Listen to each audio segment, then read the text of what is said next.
करने वाले हैं समास। प्यारे बच्चे, आज का ये सेशन होने वाला है समास के ऊपर, और ये समास का ये पार्ट 2 वीडियो होने वाला है, जिसमें आप स्टडी करेंगे द्विगु समास, कर्मधारय समास और तत्पुरुष समास को स्टडी करेंगे। मेरे दोस्तों, आज के ये सेशन आपके लिए बेहतरीन और इंपॉर्टेंट होगा आपके एग्जाम के लिए, चाहे आप 12th के बच्चे हो, चाहे आप क्लास 10 के बच्चे हो। तो प्यारे बच्चों, इस कंसेप्ट को समझ के, इस ट्रिक को समझ के आप संधि यानी कि समास को अच्छे तरीका से स्ट्रिक्टली वाइज ऑब्जेक्टिव समझ सकते हैं। तो चलते वीडियो को स्टार्ट करते हैं। और स्टार्ट करने से पहले फिर बच्चों, मैं द्विगु समास के बारे में कुछ बताना चाहता हूं। ये समास कहता क्या है कि समस्त पद जब रहेगा, समस्त पद जब रहेगा फिर बच्चों, तो उसमें कहता है कि जो पहला पद होता है ना, पहला पद संख्यावाचक होना चाहिए। संख्यावाचक कहने का मतलब बच्चे, जैसे कि 1 2 3 4 ऐसे करके इसे संख्यावाचक विशेषण कहते हैं। तो ऐसा जब रहेगा तब हम इसे बोलेंगे द्विगु समास। बात को क्लियर हुआ? मैं फिर से रिपीट करना चाहता हूं, ये क्या बोलता है द्विगु समास? ये कहता ये है कि वह समास जिस समास का समस्त पद, जिस समास का समस्त पद पहला पद पे बच्चों, जिस समास का समस्त पद पहला पद संख्यावाचक हो। संख्यावाचक कहने का मतलब 1 2 3 4 5 6 ये सब हो, संख्यावाचक विशेषण हो, उसे हम लोग द्विगु समास कहते हैं। क्या बोलेंगे? द्विगु समास कहते हैं। यानी कि समस्त पद का पहला पद क्या होना चाहिए? संख्यावाचक विशेषण होना चाहिए। ओके, तब इसे हम द्विगु समास कहते हैं। दूसरे तरीका से हम लोग डिफिनेशन बोल सकते हैं इसका, कि जिस समस्त पद से समुदाय की सूचना प्राप्त हो या सूचना दिया जाता हो, उसे हम लोग द्विगु समास कहते हैं। अब हम लोग लिख सकते हैं, मैं फिर से एक बार रिपीट करता हूं, जिस समस्त पद से पूरे समुदाय या समुदाय की सूचना दिया जाता हो, उसे हम लोग द्विगु समास कहते हैं। फिर बच्चों, ये आप लोग डिफिनेशन लिख लीजिएगा, ठीक है। और यहाँ पे मैं इसको समझाता हूं, जरा देखिएगा। यहाँ पे लिखा है कुछ बातें मैंने द्विगु समास के लिए एक्स्ट्रा मैंने लिख रखा है, वो जरा समझ लीजिए। कहता है कि जो द्विगु समास है, रचना की दृष्टि में, रचना मतलब क्या हो गया? बनावट। क्या हो गया? बनावट। फिर बच्चे क्या हो गया? बनावट। रचना मतलब बनावट हो गया। वही मैं बात बोल रहा हूं कि रचना की दृष्टि से ये जो है द्विगु समास, इसे तत्पुरुष कहा गया है। क्या कहा गया? तत्पुरुष कहा गया। किसके आधार पे, किसके दृष्टि से? रचना की दृष्टि से इसे तत्पुरुष भी कहते हैं। आप लोग ये याद रखिएगा, ठीक है। चलिए, यहां पे इसकी बेसिकली बातों को मैं बता देना चाहता हूं। ये क्या कहता है कि इसमें यानी कि द्विगु समास के दूसरा पद उत्तर पद कहलाता है। उत्तर पद क्या होता है? प्रधान होता है। यानी कि दूसरा पद प्रधान होता है, दूसरा पद क्या होता है? प्रधान। और दूसरे पद को हम लोग क्या बोलते हैं? उत्तर पद बोलते हैं। ये बातें मैं एग्जांपल में करने वाला हूं, ठीक है। पहला पद पे बच्चों, पहला पद जो होता है उसे पूर्व पद कहा जाता है, और पहला पद क्या होगा? प्रधान। क्या होगा? प्रधान। यानी कि दूसरा पद भी प्रधान होता है, और क्या होता है? पहला पद भी प्रधान होता है। लेकिन पहले पद को हम लोग पूर्व पद कहते हैं, और दूसरे पद को हम लोग उत्तर पद कहते हैं। चलिए एग्जाम्पल में समझते हैं। और फिर बच्चों, पहला पद पूर्व पद तो है और प्रधान तो होता है, लेकिन पहला पद क्या होगा? संख्यावाचक होगा। यानी कि 1 2 3 इस तरीका का होना चाहिए। तो ये पहला पद क्या होगा? संख्यावाचक, और इसे पूर्व पद के नाम से भी जाना जाता है, ठीक है। चलिएगा, अब यहाँ पे जैसे देखिए चौराहा, ये चौराहा, नवग्रह, पंच तत्व पे बच्चे, ये हो गया आपका समस्त पद। क्या हो गया? समस्त पद पे बच्चों, ये मैंने लिख रखा, समस्त पद लिखा है। और ये जो आपका है समास विग्रह है, जैसे कि 4 राहों का समाहार, 9 ग्रहों का समाहार, 5 तत्वों का समूह। ओके, 5 तत्वों का समूह। तो ये आपका समास विग्रह है, और ये आपका समस्त पद मैंने लिख रखा। अब जो मैं समझाता हूं वो समझिए। ये वाला को मैंने बोला क्या? समस्त पद। और समस्त पद में यहाँ पे 4 की बात किया जा रहा है। कितना की? 4 की। तो यहाँ पे चौराहा मतलब 4, यहाँ पे 4 की बात किया जा रहा है। तो ये जो 4 है, ये जो 4 है मेरे बच्चों, ये जो 4 है, इसे हम लोग बोलेंगे संख्यावाचक विशेषण। क्या बोलेंगे? संख्यावाचक विशेषण। यहाँ पे देखिएगा, तो ये नवग्रह मेरे प्रिय बच्चों, ये नवग्रह हो गया। तो नवग्रह को हम लोग यहाँ पे निकालेंगे, इससे 9। क्या निकालेंगे? 9। यानी कि 9 जो आपका है, तो यहाँ पे मैं इससे निकालता हूं 9। और 9 जो प्यारे बच्चे, ये जो 9 है, 9 को आप आप संख्यावाचक विशेषण कह सकते हैं। यानी कि संख्या विशेषण क्या हो गया 9 4 और यहाँ पे 5 मतलब 5 क्या हो गया संख्यावाचक विशेषण हो गया। तो वही तो बोलता है द्विगु समास कि वह समस्त पद यानी कि जिस समस्त पद से संख्यावाचक विशेषण का बोध होता है उसे द्विगु कहा जाता है। क्या कहते हैं द्विगु। ओके बात को समझ पा रहे हैं। अब इसका विग्रह करते फिर बच्चों तो चौराहा का होता है 4 राहों का समाहार। 4 राहों का क्या समाहार। ओके नवग्रहों का क्या मतलब होता है नवग्रहों का समाहार। नवग्रह क्या होता है समाहार। और यहाँ पे क्या है पांच तत्वों का समूह मिलना। 5 तत्वों का समूह यानी कि मिलना और समाहार मतलब अलग होना। 5 4 देखिएगा 4 चौराहा मतलब क्या होता है 4 राहों का समाहार यानी कि 4 राह अलग अलग है। यहाँ पे नेक्स्ट आपका है नवग्रह यानी कि 9 जो ग्रह है अलग अलग है 9 ग्रहों का समाहार। ठीक है चलिएगा तो ये मैंने समझा दिया। अब मैं बात करता हूं कर्मधारय के ऊपर। ये कर्मधारय क्या है फिर बच्चों। तो कर्मधारय आप बोल सकते हैं मेरे साथ इस प्रकार फिर बच्चों। कर्मधारय आपका बताता है कि सबसे पहले हम डिफिनेशन से बात करते हैं। देखिए क्या बोलता है कर्मधारय जिस समस्त पद यानी मैंने यहाँ पे लिख रखा है जिस समस्त पद के खंड मतलब फिर बच्चों टुकड़ा। क्या होता है टुकड़ा या टुकड़ा बोल लीजिए ठीक ना। ये हो गया टुकड़ा। ओके तो जिस समस्त पद के खंड या टुकड़े विशेष विशेषण अथवा उपमान उपमेय होते हैं उसे कर्मधारय समास कहा जाता है। मैंने क्या बोला मैंने ये बोला कि जिस समस्त पद के खंड या टुकड़े विशेष विशेषण अथवा उपमान उपमेय होते हैं उसे कर्मधारय समास कहा जाता है। ये प्रॉपर ढंग से इसका डेफिनेशन था परिभाषा था। अब इसके प्रॉपर तरीके से हम लोग एग्जांपल को भी समझ लेते हैं। देखिएगा जैसे कि यहां पे मैंने लिखा लाल मिर्च है क्या बच्चों। तो यहां पे देखिएगा लाल जो है ये हो गया आपका विशेष। क्या हो गया लाल जो आपका क्या हो गया विशेष। ये विशेष हो गया विशेष। ओके विशेष क्या हो गया लाल और मिर्च क्या हो गया आपका विशेषण। क्या हो गया विशेषण के बच्चों। तो क्या समझे आप लोग विशेष जो लाल जो आपका है विशेष हो गया और मिर्च क्या हो गया विशेषण। यानी कि लाल मिर्च विशेष और विशेषण हो गया। ठीक है अब यहां पे जरा समझिएगा विशेष विशेषण तो समझ गए कि हम लोग लाल को क्या बोल रहे हैं विशेष और मिर्च क्या हो गया आपका विशेषण हो गया। अब इसको संधि विच्छेद करेंगे समास विग्रह करेंगे तो ये हो गया लाल है जो मिर्च अर्थात लाल मिर्च। ओके लाल मिर्च इसको हम लोग समास विग्रह यहाँ पे कर दिए तो ये हो गया समास विग्रह ये वाला और ये आपका हो गया समस्त पद। क्या हो गया समस्त पद लाल मिर्च हो गया। अब इसको हम अलग अलग करेंगे जैसे कि मैं यहाँ पे इसको अलग करता हूं लाल मिर्च को यहाँ पे अलग करता हूं। जैसे कि लाल हो गया लाल और प्लस में आपका हो गया मिर्च। क्या हो गया मिर्च लाल प्लस मिर्च। तो फिर बच्चे लाल आपका विशेष को डिनोट करता है और मिर्च आपको डिनोट कर रहा है किसको विशेषण को। अब इसका संधि विच्छेद नहीं समास विग्रह करेंगे तो लाल है जो मिर्च। ओके ये समास विग्रह हो गया। अब मैं दूसरे को तोड़कर बताता हूं जैसे कि और देखिए लाल हमको क्या बता रहा तो लाल हमको विशेष से बता रहा है। क्या बच्चे विशेष। थोड़ा सा रुकिएगा मैं 1 मिनट थोड़ा सा देख लूं ये कहना क्या चाहता है। क्या बच्चों गलत नहीं पढ़ना है ना। देखिएगा बुक में लिखा आपका कहां गया जी कौन सा समास है कर्मधारय।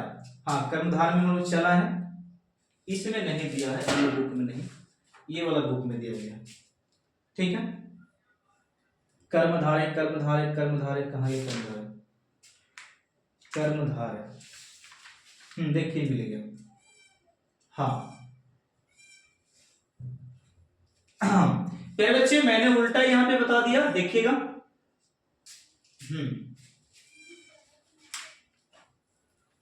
तो ये आखिर लिखा है कहां से कर्मधारय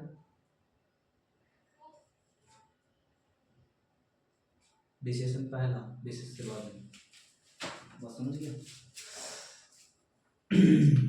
थोड़ा सा मैं इसको कटिंग करूंगा वीडियो को।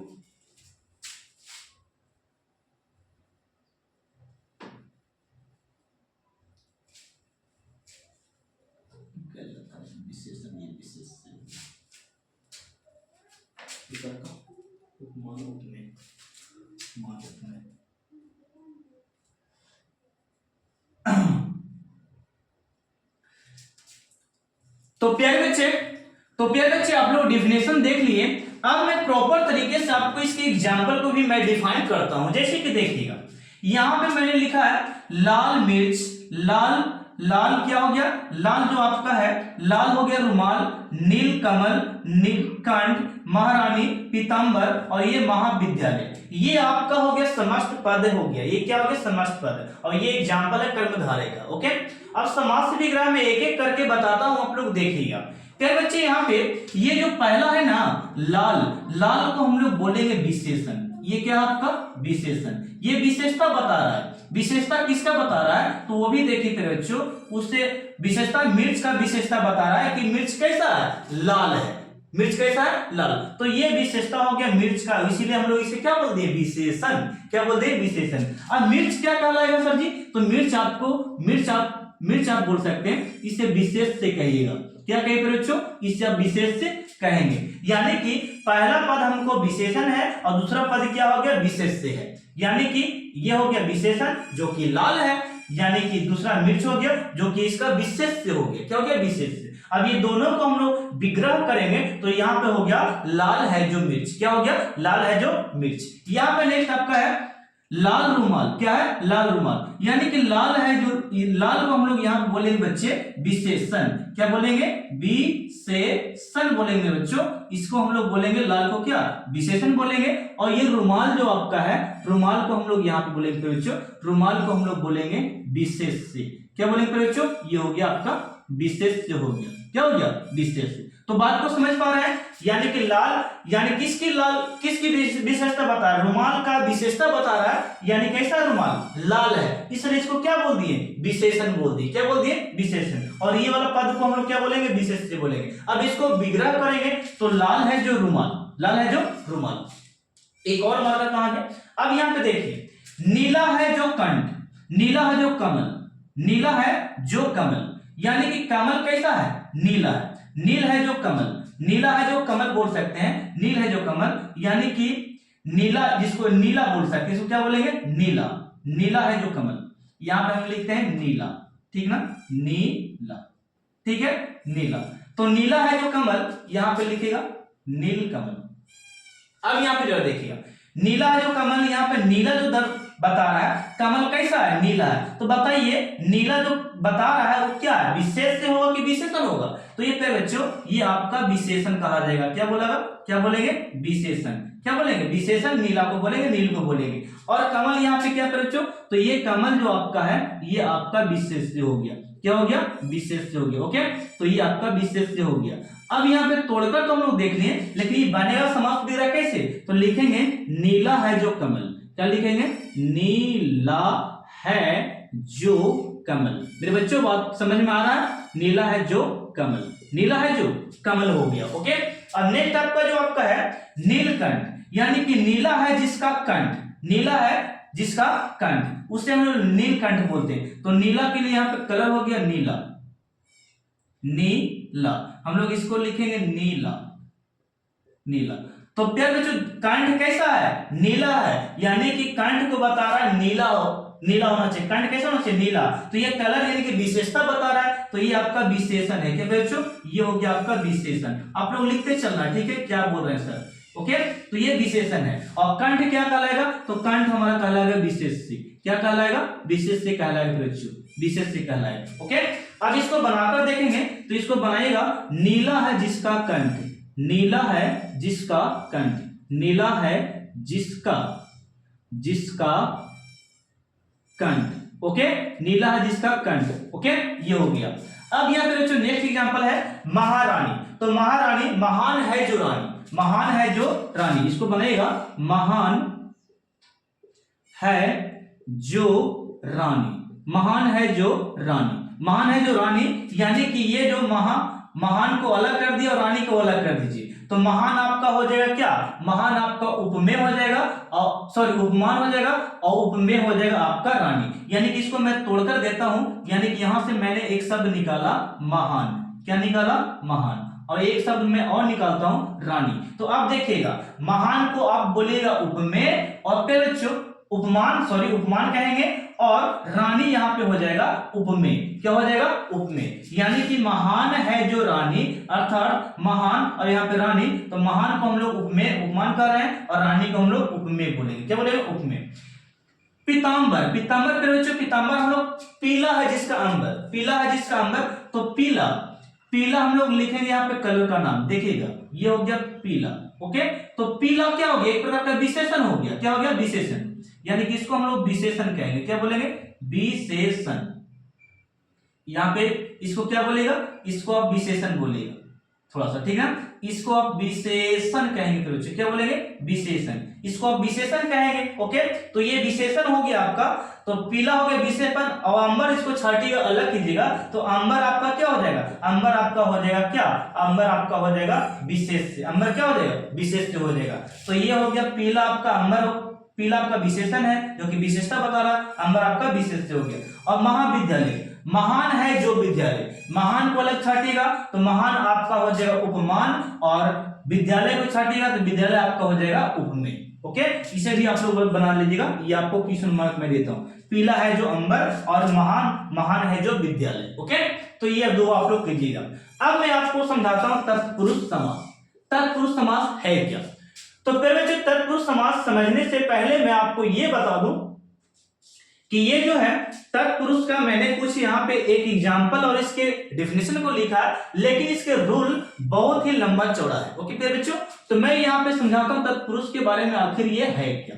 तो मैं यहाँ पे लिखना चाहता हूँ तत्पुरुष के बारे में कि जिस समस्त पद के दूसरा पद प्रधान हो, यानी कि पहले आवे, या प्रथम पद के कारक चिन्ह का लोप हो, तो ऐसे समास को तत्पुरुष समास कहा जाता है। मैंने क्या बोला? मैंने ये बोला बच्चों कि जिस समस्त पद के दूसरा पद प्रधान होता है और बच्चों प्रथम पद के कारक चिन्ह का लोप हो जाता है, ऐसे समस्त पद, ऐसे समास को तत्पुरुष समास कहा जाता है। ये रहा डिफिनेशन। अब मैं आपको समझाता हूं इसके एग्जाम्पल को। यहां पे देखिए, जैसे कि प्रथम पद और दूसरा पद की, यहां पे राज, राज मतलब राजा, क्या हो गया? राजा। और कन्या को अलग कर देते हैं, ठीक है, कन्या, ठीक है, कन्या। तो बताइए राजा की कन्या, ये वाला क्या हो गया? राजा की कन्या, ठीक है। तो यहाँ पे राजा की कन्या जो यहाँ पे, तो राजा के बच्चों राजा क्या आपका हो गया? तो राजा आपका प्रथम पद क्या है?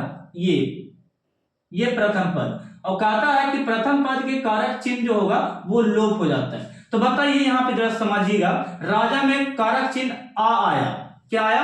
आ। तो आ की मात्रा हटा तो क्या बन गया? राज। क्या बन गया? आ। तो वही बोल रहा है कि प्रथम पद के कारक चिन्ह का लोप हो जाता है, यानी कि चिन्ह जो था आ की मात्रा वो हट चुका है। यानी कि देखिए राजा में प्यारे बच्चों, राजा में कारक चिन्ह लगा ही ये वाला आ की मात्रा, और आ की मात्रा जो था वो लोप होकर क्या बन गया? राज्य बन गया। क्या बन गया? राज।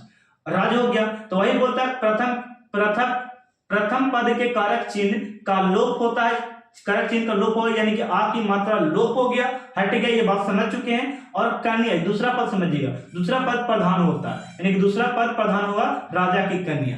ओके, जो कन्या है किसका है? राजा का है, ठीक है। तो इसको हम बना सकते हैं राज की कन्या। ये वाला जो था कि ये हो गया लोप, ये करने पे, ठीक है, राज की कन्या, यानी कि राजा की जो कन्या था, ये की जो था ये वाला हट गया, ये हो गया राज की कन्या। नेक्स्ट में देखिएगा, यहां पे आपका जो विभक्ति के रूप में है, यहाँ पे में विभक्ति है, में विभक्ति लगा हुआ है और की विभक्ति लगा हुआ है, यानी कि राज की जो कन्या है, ये जो आपका है यहाँ पे पहला पद का ये जो लगा हुआ है की, ये वाला इसका ये जो विभक्ति है हटा, तो ये हो गया राजकन्या। इसमें विभक्ति जल में, यानी किसमें? जल में। तो जल में ये जो विभक्ति में लगा हुआ इसका विलोप होगा, ये विलोप होगा यानी कि हटेगा, तो क्या बनेगा? जल मग्न। ओके, धन से हीन, यानी कि धनहीन, यानी कि इसको लिखेगा धन से हीन, धन से हीन। फिर बच्चों इसमें विभक्ति कौन है? की, में, और यहाँ पे विभक्ति क्या हो गया? से। धन से हीन, यानी कि धन से, यानी प्रथम पद के विभक्ति क्या है? से है। प्रथम पद की विभक्ति क्या है? में है। प्रथम पद की विभक्ति क्या है? की है। तो वही बोलता है प्रथम पद का जो कारक चिन्ह होता है वो लोप हो जाता है। क्या होता है? लोप हो जाता है, हट जाता है, समस्त पद करते हैं तब, ठीक ना। तो ये बात है। अब बच्चों यहाँ पे विभक्ति तो आप समझ रहे हैं कि में से है, इसका लोप होगा तो ये हो गया धनहीन। क्या हो जाएगा? धनहीन बन जाएगा। क्या बनेगा? धनहीन पे बच्चों क्या बनेगा? धनहीन। अब यहां देखिए बलि के लिए पशु, बलि के लिए पशु यानी कि हम लोग लिखेंगे यहां पे बलि के लिए पशु, बलि के लिए पशु। तो फिर बच्चों यहां पे कारक चिन्ह क्या हो गया? तो प्रथम पद का कारक चिन्ह देखिए के लिए, ये वाला प्रथम पद के कारक चिन्ह हो गया, तो इसका विलोप होगा, इसका विलोप होगा यानी कि ये खत्म होगा, ये वाला के लिए खत्म होगा, हटा देंगे, लोप मतलब हटाना हो गया, खत्म करेंगे तो बलि पशु क्या हो जाएगा? बलि पशु हो जाएगा। क्या हो जाएगा? बलि पशु। तो इसलिए बोल रहा है कारक चिन्ह यहाँ पे क्या होगा? हटेगा। कारक चिन्ह के हटेगा, से हटेगा, में हटेगा, की हटेगा, तो बन जाएगा राजकन्या, बन जाएगा जन्मग्न, बन जाएगा धनहीन, बन जाएगा सेंटेंस क्या हमारा बन जाएगा? बलि पशु बन जाएगा। अब इसमें देखिए घर घर यानी कि प्रत्येक घर, प्रत्येक घर, प्रत्येक घर के बच्चों, प्रत्येक घर, इसमें लोग कुछ नहीं दिख रहा, प्रत्येक घर। अब यहां पे देखिए दिन दिन, इसको प्रतिदिन को आप बनाइएगा दिन दिन, क्या बनाइएगा? दिन दिन, क्या बनाना है? दिन दिन बनाना, ठीक है ना? चलिए ये बन गया। और रात ही रात में, यहां पे इसको रातों रात को बनाइए, रात ही रात में, रात ही रात में, रात ही रात में, इसमें विभक्ति क्या हो गया? में। विभक्ति क्या हो गया? में। तो यहाँ पे विभक्ति का क्या होता है? लोप हो गया। ओके, तो यहाँ पे इसमें विभक्ति नहीं दिख रहा इसमें, लेकिन इसमें विभक्ति नहीं है, लेकिन ये वाला विभक्ति क्या है? तो कुछ कुछ ऐसे शब्द मिलेगा जिसमें विभक्ति का पता नहीं रहेगा, लेकिन एक्चुअली में एग्जाम्पल किसका है? तत्पुरुष का है। तो फिर बच्चे ये था तत्पुरुष का एग्जाम्पल जो कि मैंने अच्छे तरीका से आपको बताया, ठीक है? तो ये पार्ट वीडियो मैं यहाँ पे रहने देता फिर बच्चों। अब मैं पार्ट 3 लेकर आऊंगा जो कि और बेहतरीन होगा इसके नियम पे आधारित। किसके नियम पे? यानी कि तत्पुरुष के हम लोग 6 से 7 हम लोग इसके क्या पढ़ने वाले हैं? इसके प्रकार यानी कि भेद पढ़ेंगे, और भेद के अकॉर्डिंग इसके एग्जाम्पल को बहुत अच्छे तरीके से हम लोग समझने वाले हैं, ठीक है? तो पार्ट 3 जल्दी आने वाला है, और ऑब्जेक्टिव मैं जल्दी लेकर आने वाला ब्रांडेड ऑब्जेक्टिव वीआई कराकर लाने वाला हूं। तो आप लोग वीडियो को देखना मत भूलिएगा। सभी चैप्टर पे बच्चों मैं आपको लेकर आने वाला हूं, चाहे फिजिक्स, चाहे केमिस्ट्री, चाहे जो भी हिंदी संस्कृत हो, सबका मैं ऑब्जेक्टिव लेकर आने वाला हूं वीवीआई बहुत जल्दी। और वीडियो आपको ऐसा ही आते रहेगा, और ऑब्जेक्टिव एकदम लगातार आपको रहेगा, एकदम जनवरी के लास्ट तक रहेगा आपका, ठीक है? तो आप लोग बने रहे वीडियो को वॉच कीजिए, कमेंट कीजिए, थोड़ा सा पता चले कि आप लोग देख रहे हैं कि नहीं, ठीक ना?